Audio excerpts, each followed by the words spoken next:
अपने विचारधाराओं से एडोल्फ हिटलर जैसे पावरफुल नेताओं को आकर्षित करने वाले और दुनिया में पहली बार फैसिज्म यानी फासीवाद की विचारधारा को अपने देश में लागू करने वाले बेनिटो मुसोलिनी की कहानी आज हम जानने वाले हैं। बेनिटो मुसोलिनी का जन्म 29 जुलाई सन 1888 को इटली के एक शहर पेरेडापियो में हुआ था। बेनिटो मुसोलिनी का पिता का नाम एलेजेंड्रो मुसोलिनी था, जो एक बहुत ही फेमस समाजवादी नेता हुआ करते थे।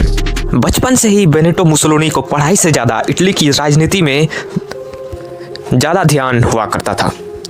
कारण भी यह था कि बेनिटो मुसोलिनी के पिता भी राजनीति में ही घुसे हुए थे। इसी कारणवश वो अपने पिता से भी बहुत ही प्रभावित थे। बहुत ही कम उम्र में अपनी पढ़ाई को छोड़कर सन 1901 ईस्वी को सिर्फ 18 साल की उम्र में बेनिटो मुसोलिनी ने राजनीति में प्रवेश कर लिया और इटली में स्थित एक सोशलिस्ट पार्टी में शामिल होकर के काम करने लगे। लेकिन कुछ समय बाद उन्होंने इस पार्टी को छोड़ दिया और इटली की मिलिट्री में शामिल हो गए। और फिर कहानी आती है सन 1914 ईस्वी की, जब यूरोप के सरजमी पर वर्ल्ड वॉर 1 स्टार्ट हो गया।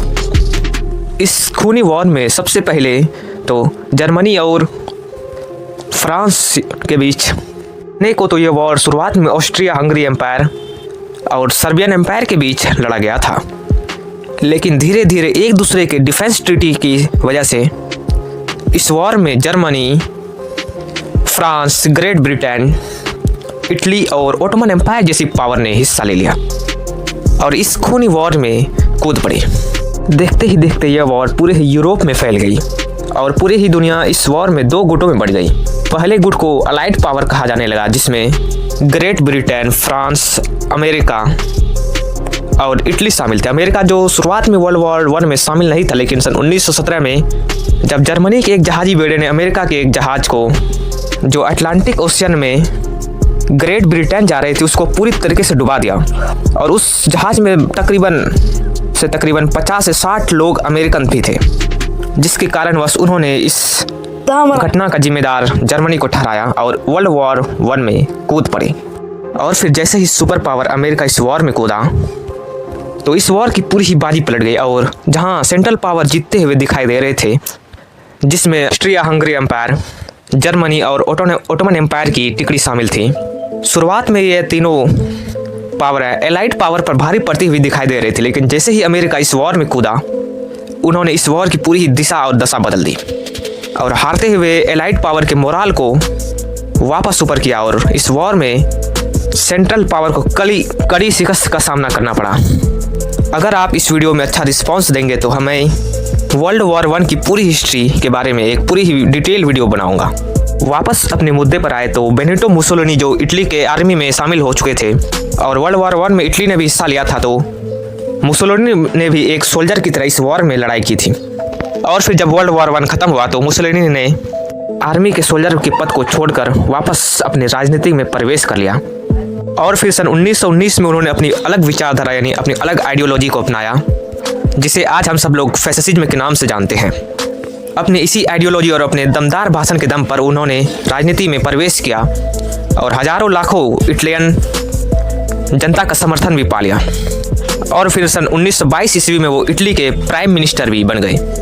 हालांकि उस समय में इटली की पूरी पावर वहाँ के प्राइम मिनिस्टर के पास नहीं हुआ करती थी, लेकिन इटली की पूरी पावर हुआ करती थी वहाँ के किंग के पास और उस समय वहाँ के किंग थे विक्टर एमानुएल III। शुरुआत में मुसोलिनी ने इटली को एकजुट और उसकी अर्थव्यवस्था को मजबूत करने में अपनी एड़ी चोटी का जोर लगा दिया, क्योंकि जब वर्ल्ड वॉर 1 में इटली की सेनाओं ने भाग लिया था तो इटली को भी बहुत सारा नुकसान उठाना पड़ा था और उसकी अर्थव्यवस्था भी बहुत ही चरमरा गई थी। इन सब के बीच मुसोलिनी ने धीरे धीरे इटली की सारी पावर अपने हाथों में ले ली और इटली को एक टोटलिज्म शासन के विस्तार में धकेल दिया, जिनमें सारी पावर मुसोलिनी के हाथ में आ गई।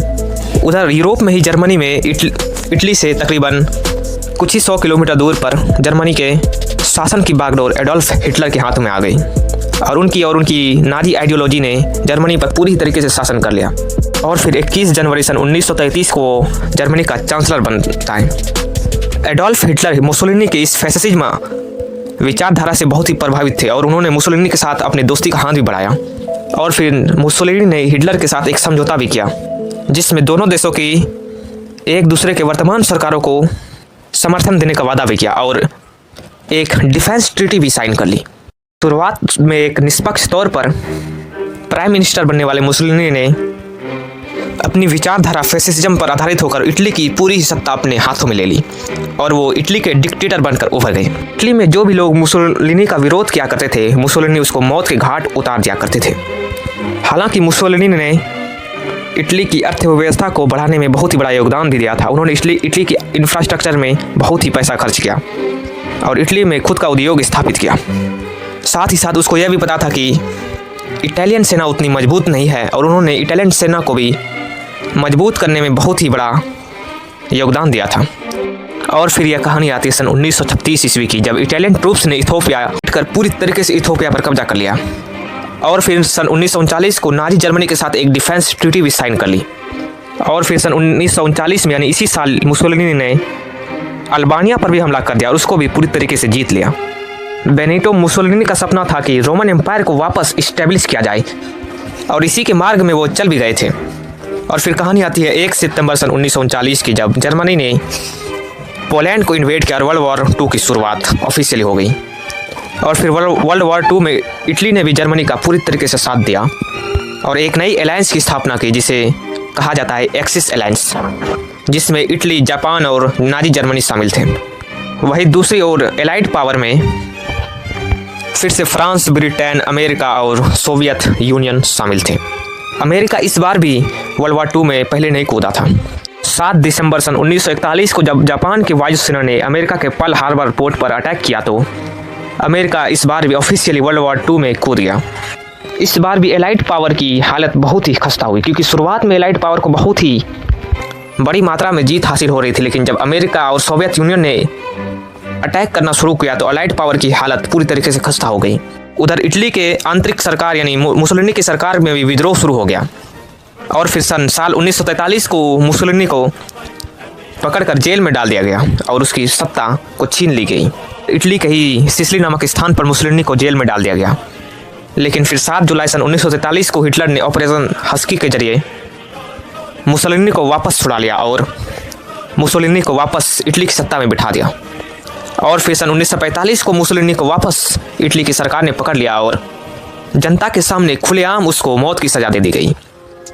अपने पावरफुल एलाय मुसोलिनी को खो देने के बाद हिटलर की आत्मविश्वास में बहुत ही कमी आ गई और हिटलर को यह लगने लगा कि शायद हो ना उसके साथ भी यह हाल हो जाएगा। मुसोलिनी को पूरी ही बेइज्जत करके मौत के घाट उतारा गया। फिर सन 1945 में आखिरकार यह मुसोलिनी के एक डिक्टेटरशिप वाली सरकार से इटली की जनता आज़ाद हो गई।